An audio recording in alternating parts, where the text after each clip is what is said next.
Pag-usapan natin ang balitang talaga namang naging mainit sa social media nitong mga nakaraang araw. Marami ang nabigla at natuwa nang ibalita ng ating dating Miss International na si Kylie Verzosa ang kanyang engagement. Pero habang masaya ang lahat para sa kanya, hindi naiwasan ng mga tao na mapansin ang lalaking nasa tabi niya. Ang lalaking ito ay walang iba kundi si Emil Eriksen. Matapos ang pakikipaghiwalay ni Kylie sa aktor na si Jake Cuenca noon, tila nahanap na nga niya ang kanyang the one sa katauhan ng isang banyaga. Pero sino nga ba talaga itong si Emil? Higit pa sa pagiging gwapo at matangkad, marami ang nagsasabing nakuha ni Kylie ang jackpot pagdating sa usapang yaman at tagumpay sa buhay. Kaya ang tanong ng marami ngayon, gaano nga ba talaga kayaman at impluensyado ang bago niyang mapapangasawa? Pero bago po ang lahat, baka pwedeng palike ang video na ito.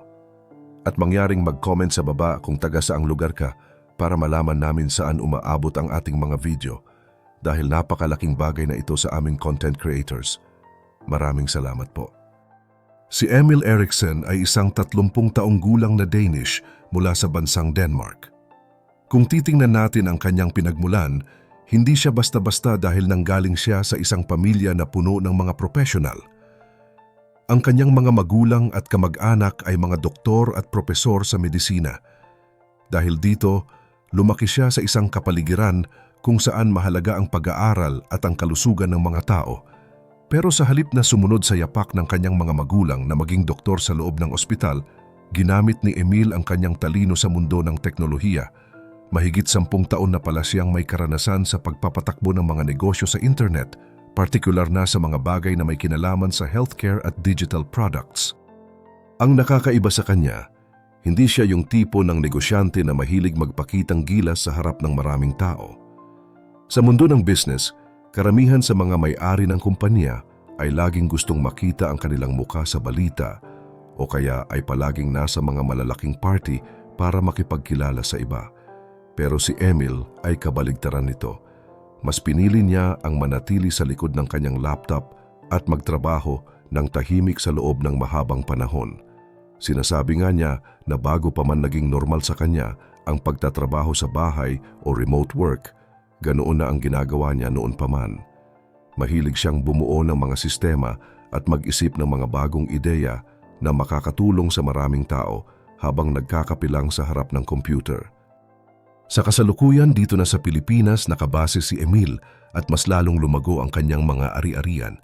Siya ang isa sa mga bumuo ng grupong KIV kasama mismo ang kanyang kasintahan na si Kylie.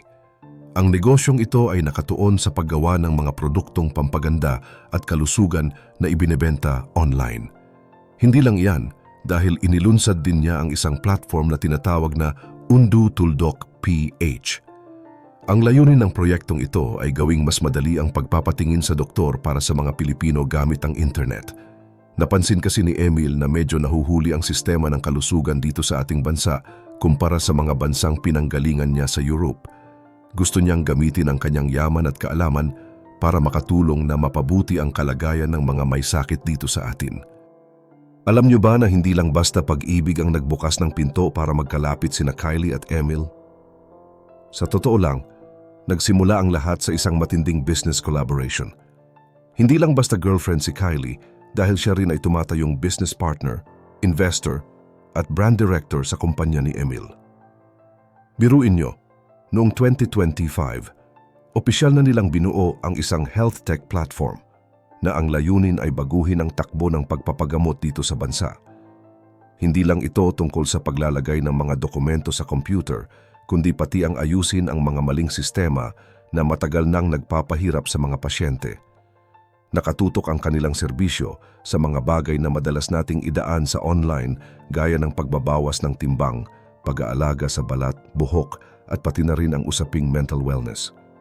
Sabi nga ni Emil, hindi sila narito para lang gumawa ng ingay o magpauso.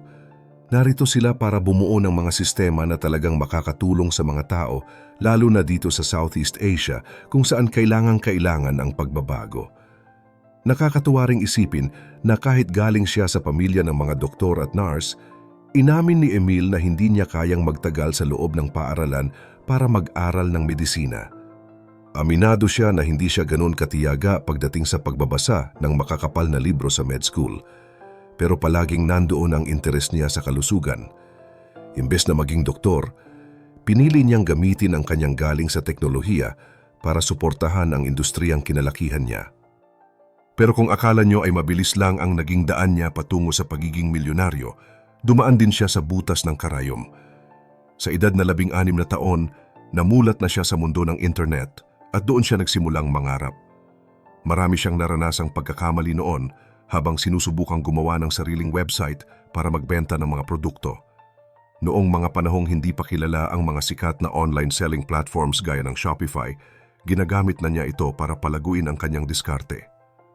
Dahil sa bilis ng pag-unlad ng kanyang negosyo, nagdesisyon siyang huminto na sa pag-aaral noong high school.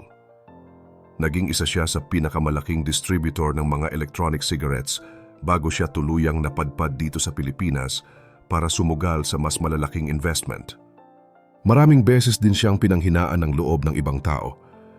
Noong nagsisimula pa lang siya, maraming mga eksperto at investors ang nagsabi sa kanya na hindi magtatagumpay ang mga plano niya. Binigyan siya ng maraming dahilan kung bakit ito mabibigo pero hindi siya nakinig. Naniniwala siya na may malaking pagkakataon sa pagitan ng pag-inom ng mga supplements at tunay na medisina na hindi pa nagagamit ng maayos. Ang pagtitiwala niya sa kanyang sariling kakayahan ang naging susi kaya narating niya ang kinalalagyan niya ngayon. Kaya naman kapag tiningnan niyo ang estado ng buhay ni Emil, makikita niyo na bunga ito ng mahabang panahon ng pagsubok at matinding determinasyon. Sa ganitong klaseng kwento, mapapaisip ka talaga kung gaano kalayo ang mararating ng isang tao kapag sinamahan ng tamang diskarte at lakas ng loob. Hindi lang pala ito basta swerte sa pag-ibig para kay Kylie, kundi isang pagsasama ng dalawang taong may parehong bisyon sa negosyo at pagtulong. Pero paano nga ba nagtagpo ang landas ng isang tech millionaire mula sa Denmark at ng ating beauty queen? Sa totoo lang, hindi ito parang eksena sa pelikula na may script. Nagsimula ang lahat dahil sa kanilang mga common friends.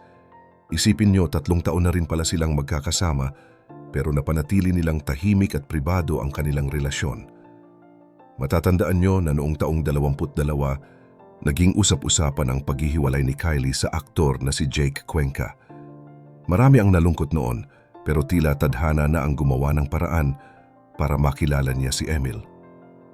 Noong taong 2023, marami na ang nakakapansin sa kanila na magkasama sa Bonifacio Global City o BGC sa Taguig. Pero naging mas malinaw lang ang lahat noong nakaraang taon nang ibahagi ni Kylie ang ilang mga larawan mula sa kanilang bakasyon kung saan kasama na niya ang noon ay Dubai-based na si Emil. Ang nakakatuwa sa dalawang ito, hindi lang sila sa negosyo magkasundo. Kung susuriin niyo ang kanilang mga personalidad, marami silang pagkakatulad lalo na pagdating sa hilig sa paglalakbay sa iba't ibang bansa. Pareho silang mahilig tumuklas ng mga bagong kultura at karanasan. At ang kanilang engagement? Napakasimple pero punong-puno ng damdamin. Nangyari ito sa south of France habang naglalakad-lakad lang sila o nag-hike ng napaka-casual. Doon na kinuha ni Emil ang pagkakataon para alukin si Kylie ng kasal. Sa katunayan, 6 na buwan din palang itinago ni Kylie ang balitang ito bago niya tuluyang ipinakita sa publiko ang kanyang napakagandang engagement ring. Kahit hindi naman nila itinago ang kanilang relasyon, sadyang pinili lang talaga nilang lumayo sa ingay ng showbiz. Ayon sa kanila, ang pagpapanatili ng privacy ang naging matibay na pundasyon ng kanilang pagsasama. Masaya si Emil dahil nakahanap siya ng katapat kay Kylie na nakakaunawa sa kanyang mga pangarap at sa takbo ng kanyang isip. Pareho na rin silang marami ang natutunan pagdating sa pakikipagsapalaran, sa negosyo at sa pag-intindi sa kultura ng ating bansa. Nakita nila sa isa't isa ang suportang kailangan nila para mas lalo pang lumago, hindi lang bilang magkasintahan, kundi bilang mga partners sa buhay. Talaga namang masasabing isang bagong yugto ito para kay Kylie. Mula sa isang masakit na breakup, heto siya ngayon at nakatagpo ng isang lalaking hindi lang matagumpay sa larangan ng pera, kundi may malalim ding pag-unawa sa kanyang pagkatao. Ang kwento ni Emil at Kylie ay patunay na kung minsan, ang pinakamagandang bagay sa buhay ay dumarating sa panahong hindi natin inaasahan at sa paraang tahimik ngunit totoo. Sa huli, hindi lang yaman ang sukatan ng isang magandang relasyon, kundi ang respeto at pagkakaintindihan ng dalawang tao sa likod ng mga kamera. Ngayong mas kilala nyo na ang mayamang businessman na si Emil Eriksen, ano ang masasabi nyo sa naging journey nila ni Kylie? Sa tingin nyo ba ay mas magiging matatag ang kanilang samahan dahil pareho silang nakatuon sa pagbuo ng mga makabuluhang negosyo? Sang-ayon ba kayo na mas mabuti talagang panatilihing pribado ang relasyon para hindi ito masira ng ingay ng ibang tao? I-comment nyo lang ang inyong mga saloobin sa ibaba dahil gusto naming malaman ang inyong panig tungkol sa jackpot na love story na ito ni Kylie Verzosa. Huwag rin kalimutang mag-like at subscribe para sa mas marami pang updates gaya nito. Nakatulong ba ang script na ito sa iyong video? Kung gusto mong dagdagan pa natin ang detalye tungkol sa kanilang mga negosyo o kaya ay gumawa ng breakdown ng kanilang mga travels, sabihin mo lang.